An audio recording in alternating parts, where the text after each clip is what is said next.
so let me, this is Steve Smith. I'm going to introduce you. And so welcome everyone who's on the line. This would be the solstice edition, winter solstice edition of the VLab Forum, which is coming up on Sunday, I think about 6 o'clock Eastern time. We are very privileged to have Bonnie. Let me back up a second. So this is Steve Smith. I'm the director of the VLab and the host of the VLab Forum, and I'm accompanied by John Chattel, who is our technical production manager with. And we're coming to you live from downtown Silver Spring, Maryland, at the NOAA headquarters campus. Now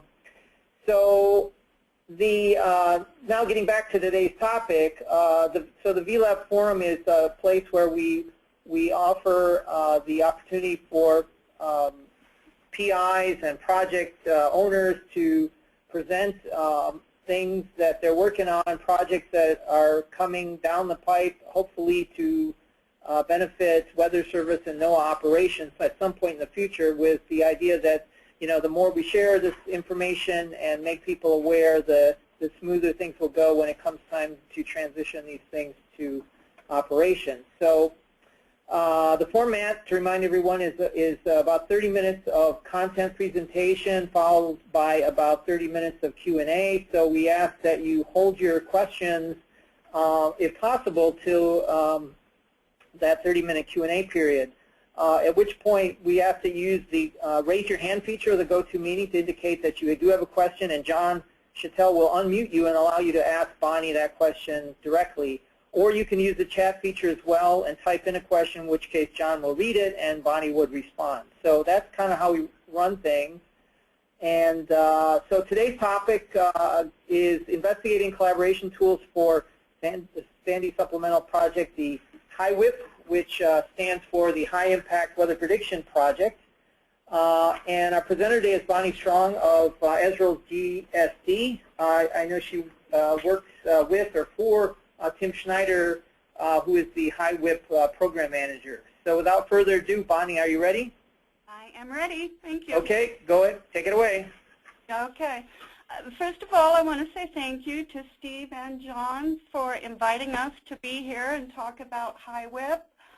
I think HIWPP, what I really want to emphasize through this talk, is how collaborative it is. And in that light, connecting up with the VLab community is a great opportunity for us. As you said, I do work both with and for Tim Schneider, who is in California this week hoping to be surfing, though I heard the weather wasn't looking too good for that. But I don't think he's even listening in to us. So what I'm going to talk about is to give an overview of what the HIWPP project is and what it's all about. And then I wanted to set this particularly in a framework of collaboration, why it's so important within HIWPP, and the tools that we need to manage that collaboration. And this is particularly where we're looking to connect up with the VLab community. So what is HIWPP? I think Steve already said it's the High Impact Weather Prediction Project. It's a Sandy supplemental project funded as part of a package by Congress following Hurricane Sandy. Tim Schneider is the HIWPP project manager. I'm leading one of the 5 sub-projects, more on the technical side. My background was software engineering, moving into technical project management. And I am helping Tim a lot in the overall project management. He's taken on quite a bit lately, so he could use some help. This is Tim's slide I've borrowed here about the HIWPP objectives, and so I'm kind of quoting from Tim. But I think it's important, as he brings out, the Hurricane Sandy supplemental funding gave us a unique opportunity to really pull together the global weather modeling community and get them all focused in a single direction on one common goal, and that is simply developing the world's best medium-range weather forecast model, and I should say global model, by the end of this decade. Trying to improve out to 2-week predictions, particularly as it says for the high-impact weather, the really destructive storms that we increasingly are dealing with. So in order to achieve that objective, the project has put together a 6-point strategy. The first effort is toward driving the current generation of hydrostatic global models. And this includes what we're currently running operationally, the GFS, to push them to the maximum performance and the highest resolution that we can get from them for medium range and connecting up really out to several months. This is going to be the baseline. What can we do now? What can we do quickly? What can we get off the ground the soonest? In parallel to that, and in my mind, really the really critical thrust of HIWPP is accelerating the generation of the next generation, the non-hydrostatic models, which could give us a quantum leap forward in our forecasting abilities and would take us down to a resolution of 3 kilometers down at a cloud resolving scale, which would really help our ability to forecast these high impact events. And this is where we really want to be pushing forward to get us there by the end of the decade. And we want to accelerate the development of that next big leap forward. So with both of those efforts along item 3 here on this list, we're also working to utilize and enhance the latest data assimilation techniques and scale-aware physical parameterizations. And all of this, we cannot run 3-kilometer high-resolution models on our current high-performance computing. We need to move to the next generation of computing, which is the MPFG, massively parallel fine-grained systems built primarily with GPU or MIC technologies. And besides getting to the new hardware, we need to be looking at the software and enhancing the model software to take advantage of the newest technologies. So that is another line of effort in this project, is looking at how we optimize code to take advantage of the new technologies. And with all of this new effort, research, we're producing a massive amount of gridded data. We need to be able to look at it and evaluate it, to analyze it, compare it. So one aspect of the project is to provide new tools that will let us do that collaboratively so that we can all access and visualize the same outputs and being able to analyze these massive amounts of new data. And item 6 here, I think, is rather new within the research world, is actually engaging with the wider weather community. This includes public, private, and academic parts of that community. We want them to have a chance to see where we're going with the research when it's at a late stage, getting close to an operational readiness level. We want to have feedback from them. Some of them have unique perspectives. They're looking at a particular aspect of what the modeling feeds into. We want to know about that. We want to know about their particular part of the world. And we want more eyes out there looking at our models and giving us feedback. So we're also trying to set up an open process to engage with this larger weather community. So overall, at a glance, some of the facts about HIWPP. As I said, it's one of the Sandy Supplemental funded projects, funded at $12.9 million. Those funds actually expired at the end of FY14. It was funded as a 3-year project. Even though we actually got the funds, I think, February of this year, in the minds of Congress, we have completed the first year. of the project, so we have 2 years left to go on it. We have 12 organizations participating in the effort from coast to coast of the U.S. We have, as you can see listed here, a number of NOAA labs. We have 2 of INSEP centers involved. We have the cooperative institutes, 4 different cooperative institutes. And we also have involvement from NCAR and the Naval Research Lab. So we've broken down the project into 5 sub-projects, and those are further broken down into 19 tasks, and I'll show you the details on that in just a moment. So how are we going to achieve those objectives? Primarily through partnerships. Again, that's the real focus of HIWPP, is unifying and focusing the efforts that are already underway to get us to the end point of where we need to be.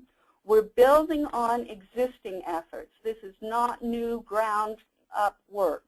We're trying to pull together what's already being done, and we want to enhance and accelerate those efforts so that we can take the research and the science to a higher level of technical readiness. Here's the work breakdown structure. As I said, we've broken it down into 5 sub-projects. Those are in the teal-colored boxes. And further into the tasks in the yellow boxes. Along the left side, you see the hydrostatic global model sub-project led by Stan Benjamin from Esrol. There is a task for each of the 3 models that are participating in that, the GFS, the FEM, and the NavGem. And we also have 2 tasks, one for data assimilation, ensembling stochastic physics, and a separate one for physics parameterization. Now those 2 tasks also carry over into the non-hydrostatic global models. And you can see that sub-project listed along the right side of the diagram. We have 5 models participating in that. The NIM from Esrol, MPATH from NCAR, NMMB from INSEP, HIRAM from GFDL, and Neptune, which is the recently christened new Navy non-hydrostatic model.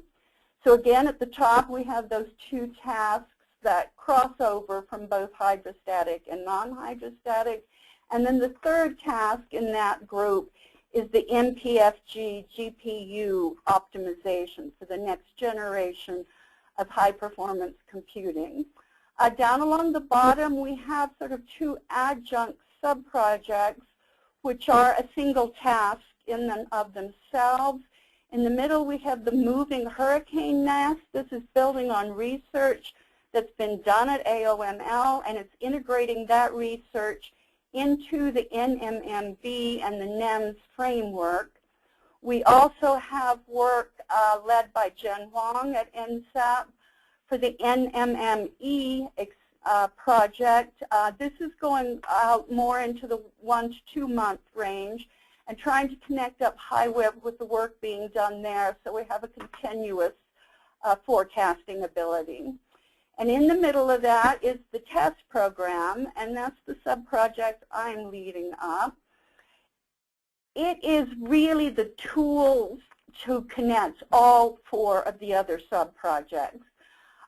It's got 4 pieces, some statistical post-processing using all of the model outputs, visualization implemented via the NICE tool, verification, development of new methods, but also coordinating and pulling together what we have. And the last topic is just sort of a miscellaneous category of all the pieces that pull all of this together. And I'm going to go quickly over some of the more details on these levels. The global models, the hydrostatic global models, hoping to get near-term impact, 1 to 3 years.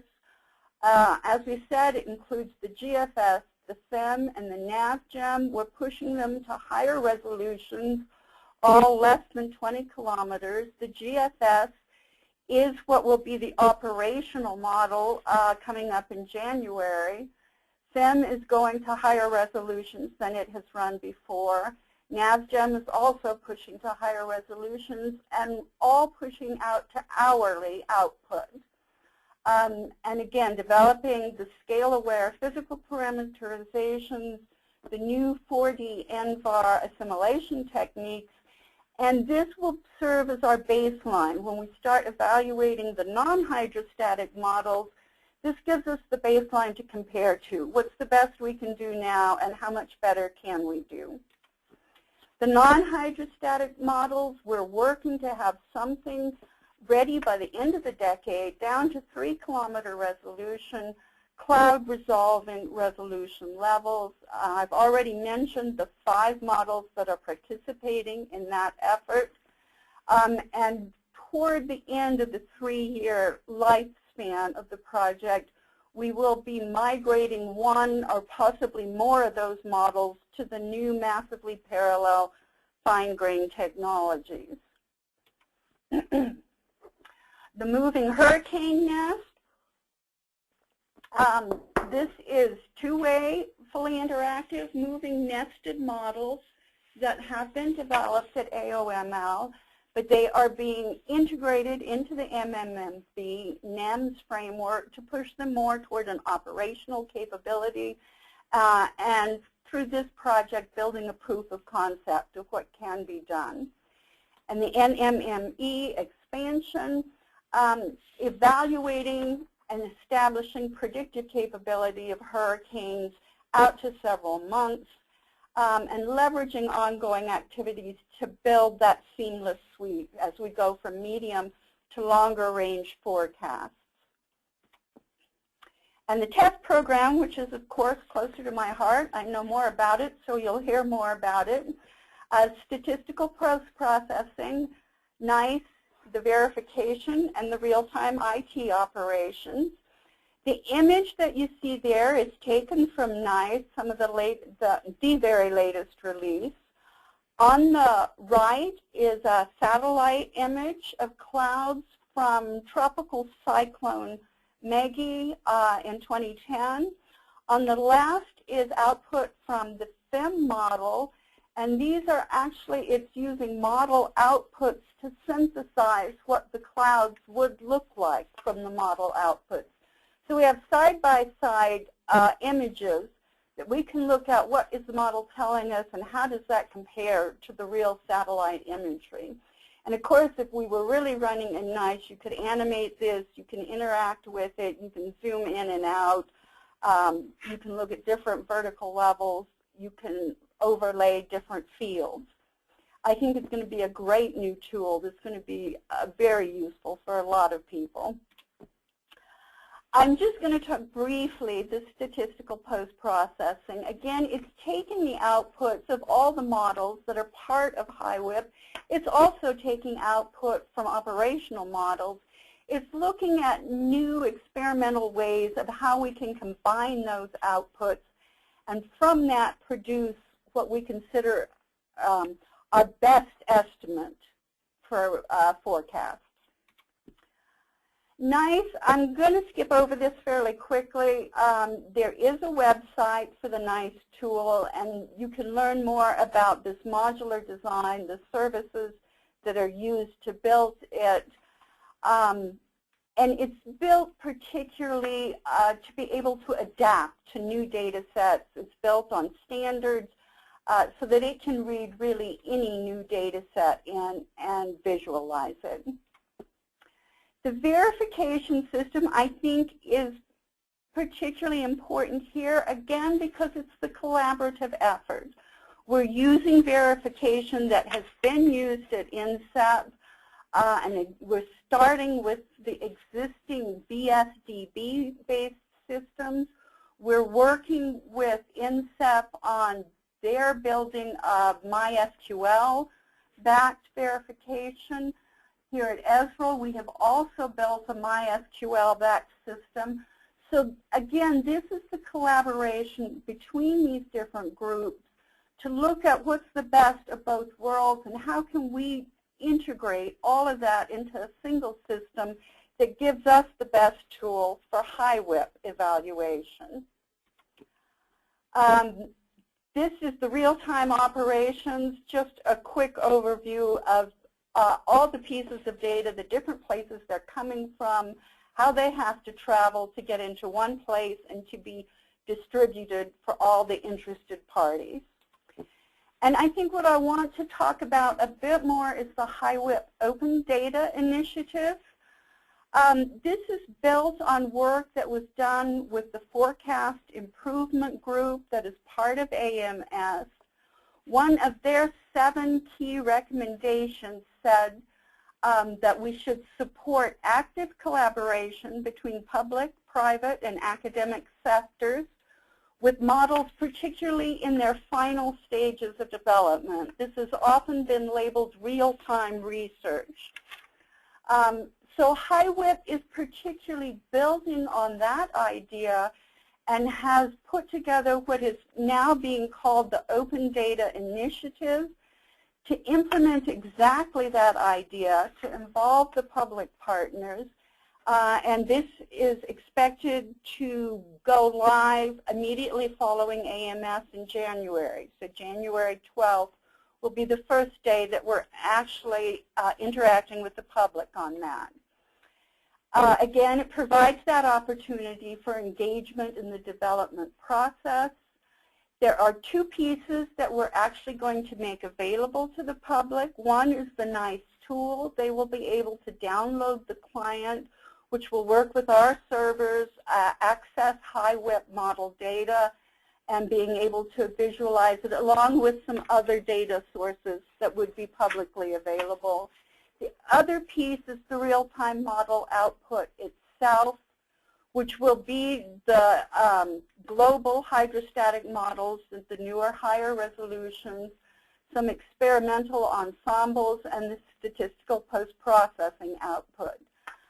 One piece of this is that we really want to get feedback from the users. This is not just about us pushing information out the door. We want it to be a two-way process. We want dialogue happening. We want to know what the users are seeing and providing feedback back to the model developers. We do have a website, and on that website, on the Engage page, there is an opportunity for anyone who's interested to send us an email. We're creating an email list that will provide announcements of how they can actually access this. So on to the collaboration piece. Hopefully you've seen through this description, it's a large project. It's very diverse, both geographically and organizationally, and there are many interconnected work elements here. We need to work with each other. We need to integrate across the different tasks. The prime areas where we really need to be collaborating are project coordination between the team members, project management from the managers to the team and up to senior management. Software development is one of the places where we need good tools to work with each other. And then this open data initiative is in and of itself, by definition, a major collaborative effort. So between the team members, we need to be able to share information. The project plan, presentations, critical documents, who the team members are and how to contact each other, the milestones, the status, the research results. People want to be able to post results they have and have a dialogue about those. It's also a critical piece of coordination, how we manage team meetings, which are, groups from across the U.S., reports that we're putting together. And certainly initially as this project started up, we saw model intercomparison as a piece of this coordination. As we've actually moved through it, we've kind of dropped this part of it. We were kind of expecting to build as they had done through the DC MIP. metadata about the models and to keep those updated. We found that's just been too much of an onerous process for the modelers who are still doing research and still making changes frequently. So we've actually dropped that piece. Management, we need to be able to track milestones. We need to be able to track issues and actions, and Gantt charts would be a nice extra if we had them. My take is Gantt charts have not been particularly critical for this project. It's not like a sort of infrastructure or software project where there are a lot of interdependencies. The Open Data Initiative, of course, is really quite present in my mind at the moment, just a few weeks away from going live on this. The needs we've had has to be able to authenticate public users, to assign logins, how we manage that user authentication, and to do it within the constraints of NOAA security requirements. And of course, we need to be able to put out information with instructions, documentation, how to get support. And the third big piece is the feedback we want to get from the users. From the start of the project, we have been using the COG tool. It was, at least at one time, COG stood for Community of Governance. I'm not sure if that's still true or not. It's been supported by NOAA's NESI team, which are part of Esrel here in Boulder, led by Cecilia DeLuca. And she's worked with us, the whole team has worked with us in the HIWPP project to develop, to do some additional development to help us, give us advice on how to put it together. So far, it has worked well for the project coordination internally. We've used it quite a bit. Sometimes I have to get sort of hard-nosed and make sure people use it, which I have done. The other part, there's been an integration really between COG and ESGF, the Earth System Grid Federation. Initially, COG's authentication did not meet NOAA requirements. ESGF has implemented an open ID system, which we have pulled in. So they have pulled those two together, the COG and ESGF. So we've been able to use the open ID and have been able to meet security requirements. The ESGF has a thread service with attached metadata, and we are currently making HIWPP real-time data available through that service. And VLab has come along, and actually I think most of us here within HIWPP only became aware of VLab when Ken gave a seminar here, I think this last summer at Esrel.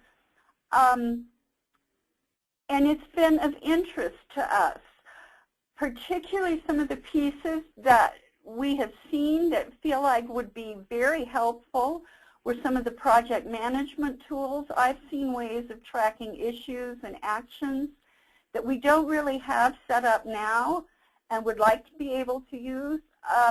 I think we've generated a lot of interest in the software development side of it also. I know there are many groups here at Esrel who are involved in VLab for software development. It has not been the groups who have been part of HIWPP so far. And with our big push right now, we haven't had the time we would like to delve a little further into VLab. But you know, particularly something like the verification, we have developers at INSEP and developers here at Esrel, and they cannot access each other's SVN repositories. So this is one thing that kind of stood out for us. It's like, this is an opportunity. We could make use of this, and we can bring our developers closer together that way. Big thing for us has been the user feedback. We don't have tools within COG that really meet what we would like to do. I think one of the things particularly is to be able to build threaded dialogues. We want to be able to moderate, delete anything that's inappropriate. We want to be able to identify users to manage the authentication. but these are public users. And of course, this is where, you know, we've seen the forums in VLab and think, this is just what we need. But one of the pieces is VLab is geared just toward NOAA, and how we would integrate that with people coming from the public has been one of our questions. And of course, we also have partners within the project who are non-NOAA, although I think that could be more easily managed within VLab. But we would love to see further integration between COG ESGF system with some of the VLab features. And I know there has been some discussion between Cecilia and some of the VLab leads, I believe, about the possibility of pulling OpenID into VLab. From a HIWPP perspective, that would be wonderful. So this is where we are. Unfortunately, you know, we have got to push forward very quickly with this January launch for the Open Data Initiative. I guess the other piece I did want to bring up, one of our concerns was, well, if people have an open ID that they need to get to the data, do we have to give them a different ID, send them to a different place to do the feedback? We would like to be able to pull this together into more of a common platform. We're concerned that if we're sending users 3 different places, to a website, to the COG, to the VLab, we're going to lose them.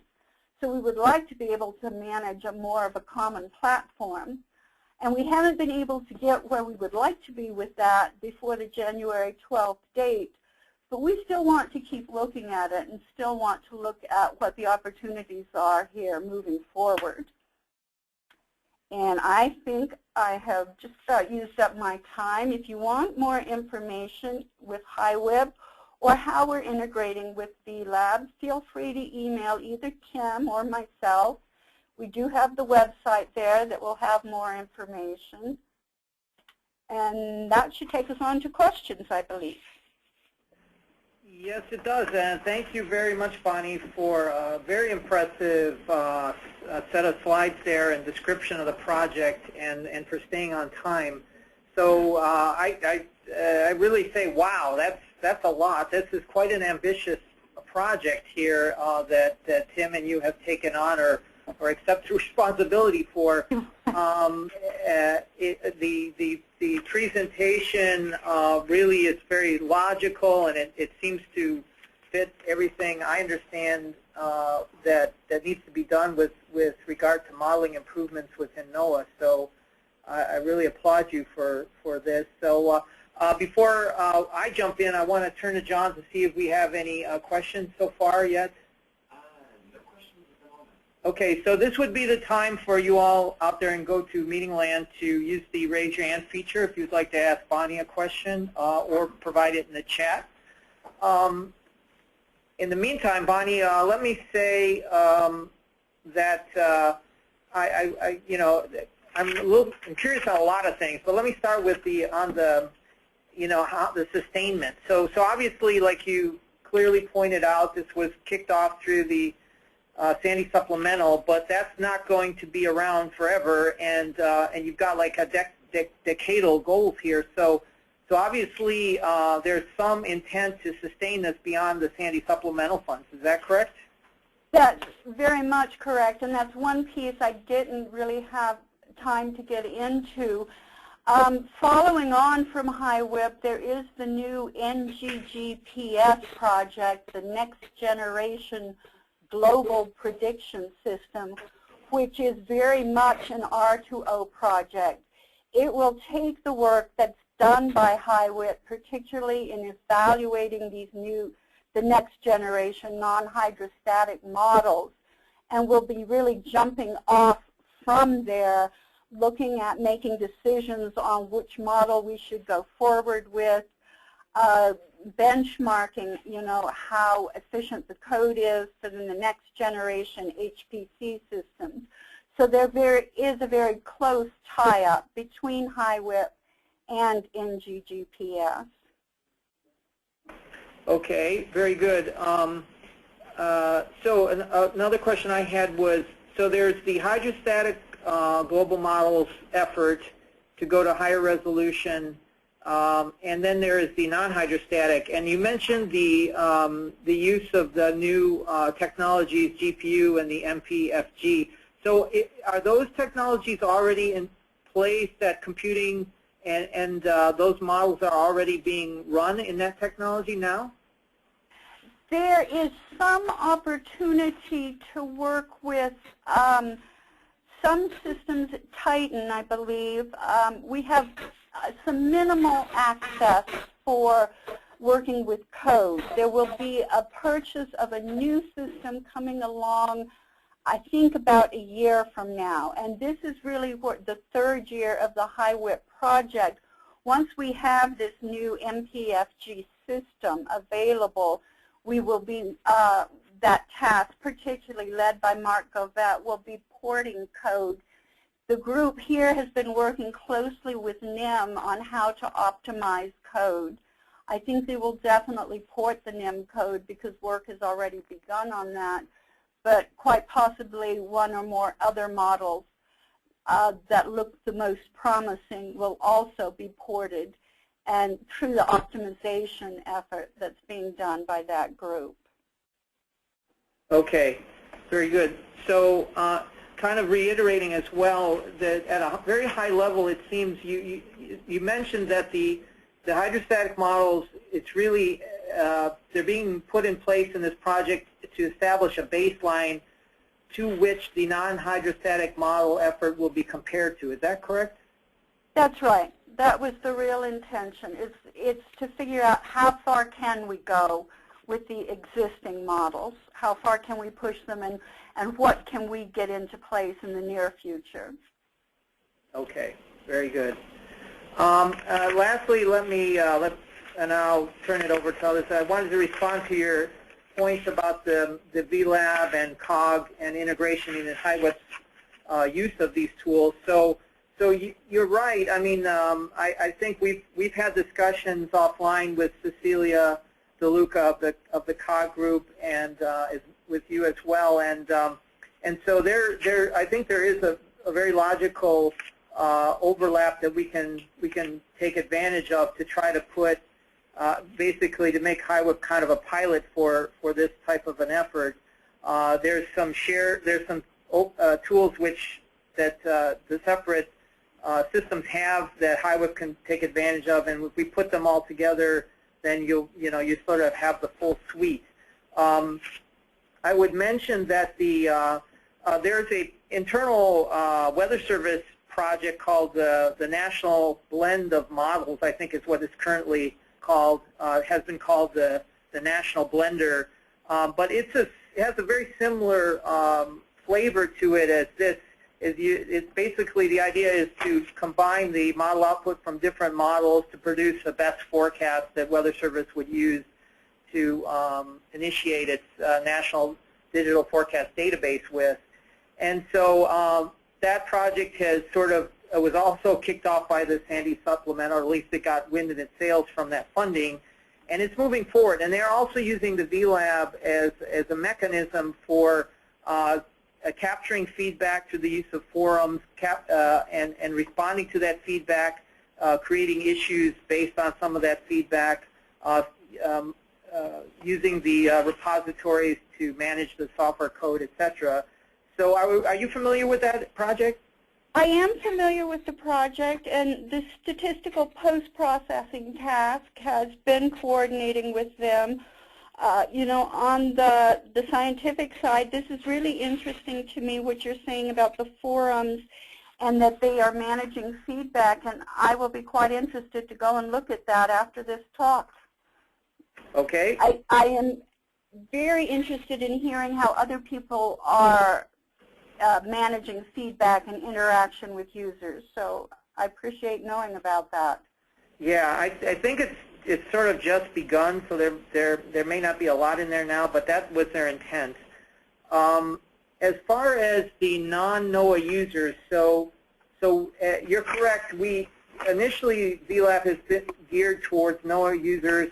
We do have a way to bring in non-NOAA users on a sort of user-by-user basis, and that seems to work fairly well. in terms of providing, going more open and allowing a broader audience to access, VLab does have the ability to create public pages from which feedback could be gathered in that manner, in which case those users wouldn't necessarily have to be within the VLab. It would be basically a public page. So that might be the way to sort of meet that need that you have, because this really does, following the AMS kind of suggestion, is intending to go much broader in terms of engagement with the broader weather enterprise. Well, thank you again for that information, and I think maybe I'm learning more from this presentation than anyone else here, because that was something we weren't aware of, and like I said, we haven't really had the time we would like to really delve into VLab, but I really do appreciate this information. Sure, no problem. John, do we have any? Yes, Brian Ritchie is unmuted and would like to ask a question. Go ahead, Brian. Actually, Brian will get on in a minute. This is Ken Johnson, Eastern Region. Bonnie, thanks for the presentation. You talked about learning some things. Well, I must confess I didn't know that much about HIWPP before you held this presentation, and it's raised my interest, so I'm going to have to go out to your website and find out more about it. Also, I'm real interested in what your needs are for the collaborative part of VLab, because I think others of us have similar sorts of needs, and so I'm glad to hear that. Steve, for example, the open ID, I think we talked about that some time ago. Is that something you're going to be able to pursue? Yeah, thanks, Ken, for jumping in there. We'd gotten feedback from you and others, and so we're close. Cecilia DeLuca approached us on that as well. So that's our #1 priority, to implement that for the VLab to support our NOAA users, and that would be in place for the COGS and the Ezra users as well. So that's going to be in place real soon. I don't know if Ken Sparrow's on the line. Ken, are you there? Is he? He is there. I've unmuted him. Ken, are you there? Yeah, I'm here. Did you want to hear me? Yes, we can. Did you want to comment?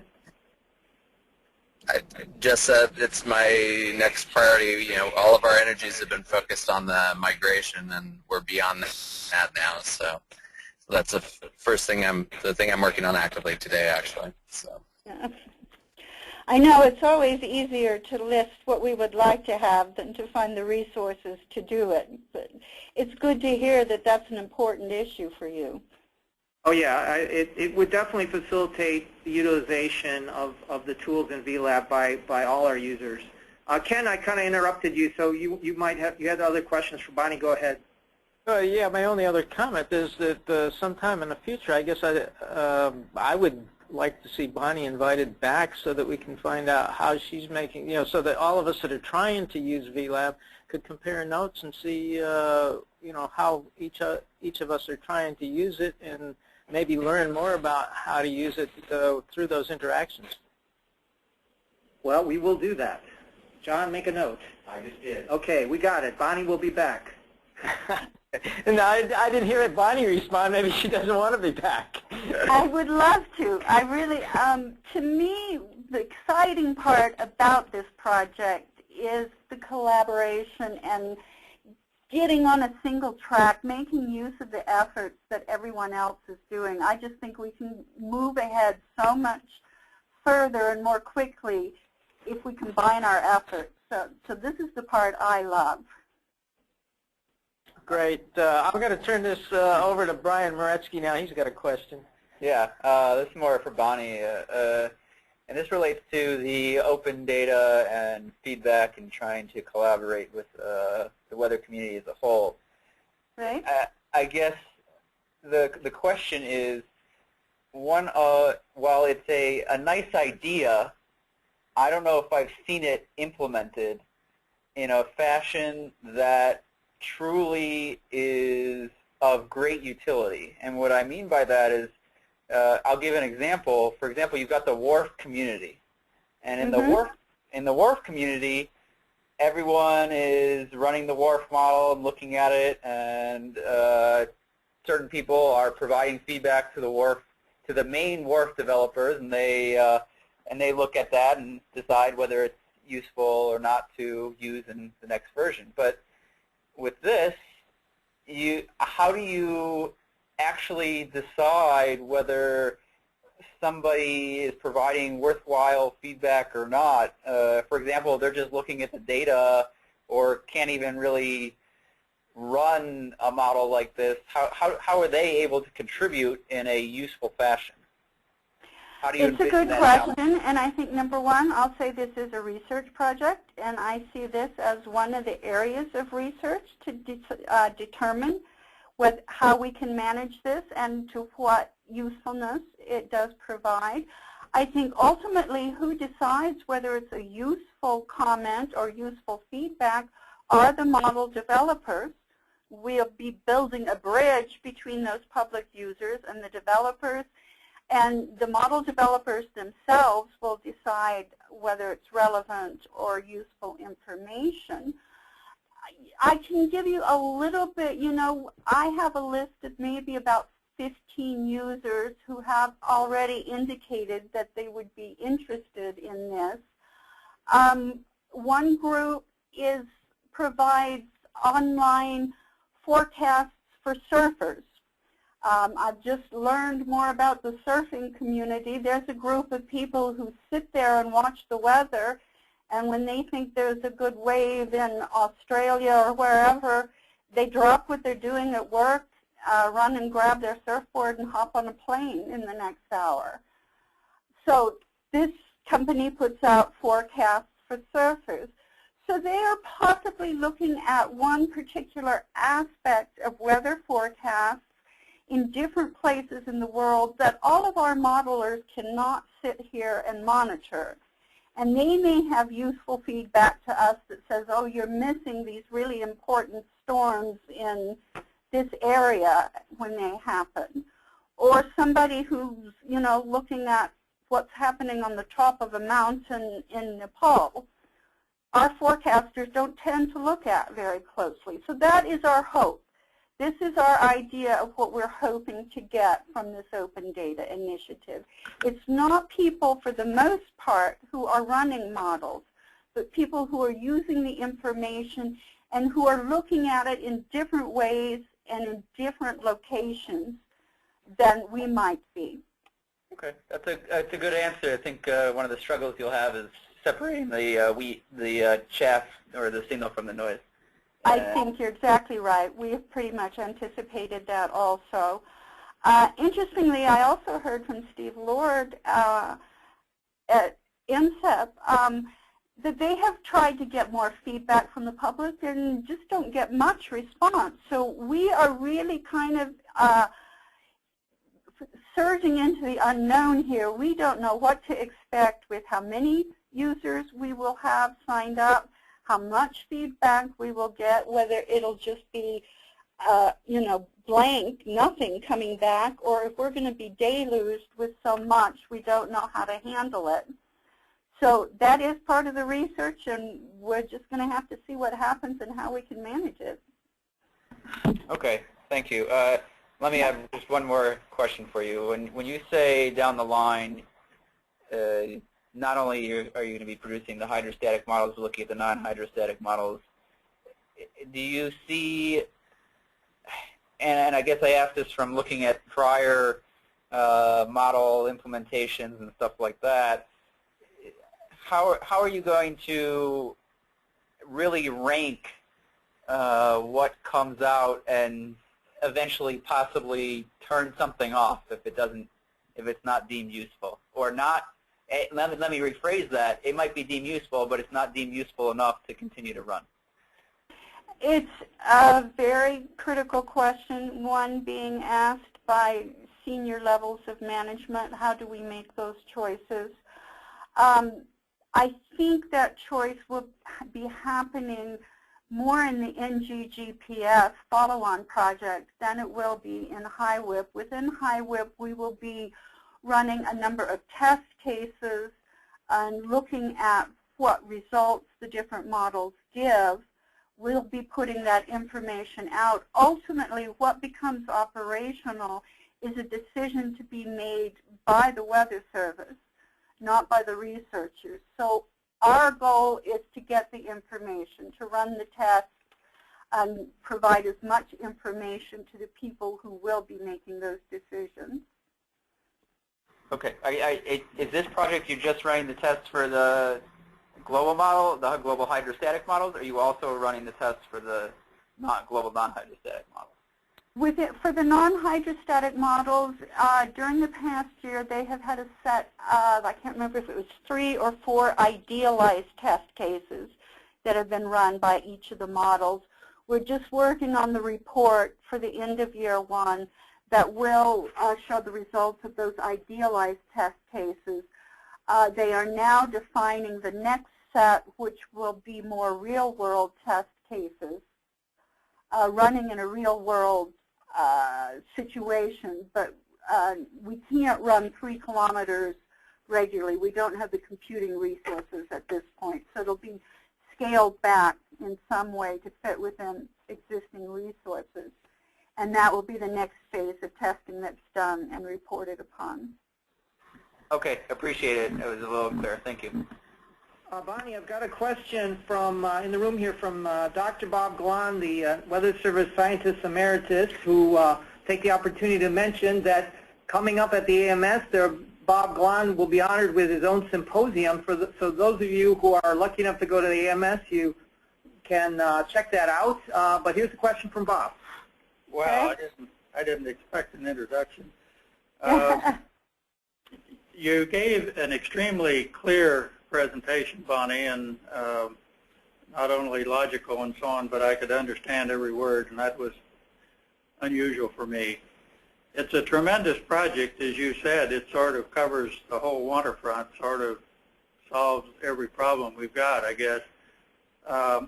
I'm sort of interested in how some of the ongoing things, and Steve mentioned one of these earlier, and that's the model blender that's been actually going on with participation from NCEP and Israel and so on for a couple of years and so on, and how that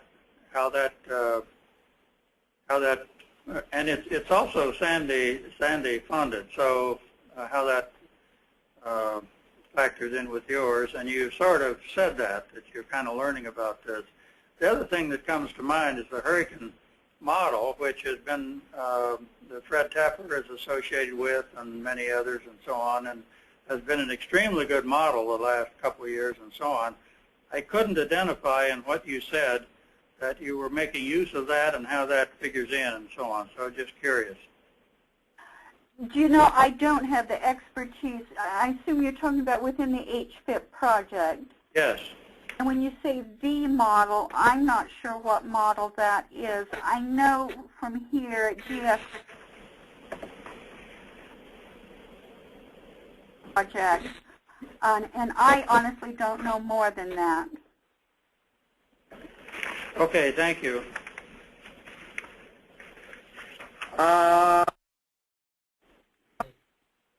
Hello? Bonnie, you still there? Oh, okay. John, do we have? No questions at this point.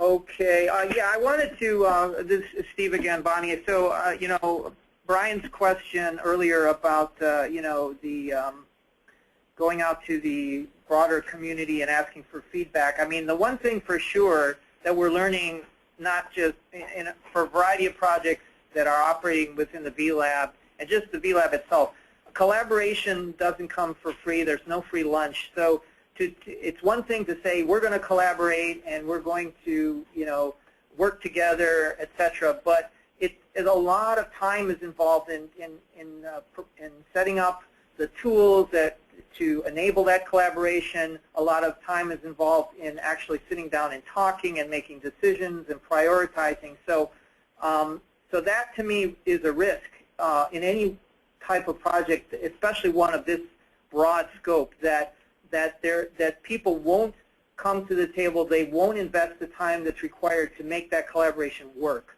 And you can have the Cadillac of collaboration tools, but if people don't invest that time, the collaboration will not, it'll fail basically. So this is not just a ambitious project from a science and technology standpoint, but from that specifically on a collaboration standpoint, because to make it work, people have to be invested in it, they got to have buy-in, and they've got to want to see it succeed. I agree with everything you say there, and agree. The collaboration happens in many different directions. I'm kind of curious, particularly what you were speaking to. I mean, we have seen collaboration improving and building new connections within the project. You know, between GSD here and NSEP, I'm closer to the verification work, so I know we are working more closely together than we ever have before. And as you say, it does not come for free. I think that's one of the good things about this project was that we actually got some money that was intended to build a collaborative process here. And I also know Tim briefed Dr. Sullivan about this project at one point, and that was particularly one of her interests, was how are we bringing all of NOAA together? So there is some impetus, I think, from above, from that direction, to help us work with that. The next piece is, you know, what we've been talking about with the public, and you're absolutely right, it's an investment. I mean, we have already, within the project, invested quite a bit of time and resource to build the platform to be able to get the data out to the public. We've been talking with Unidata. Tim has been talking with many groups, so it is a cost. I think, you know, there's a cost for building the resources. Question is, will the users invest the time to give us that feedback? How do we motivate that? I think that's a good question.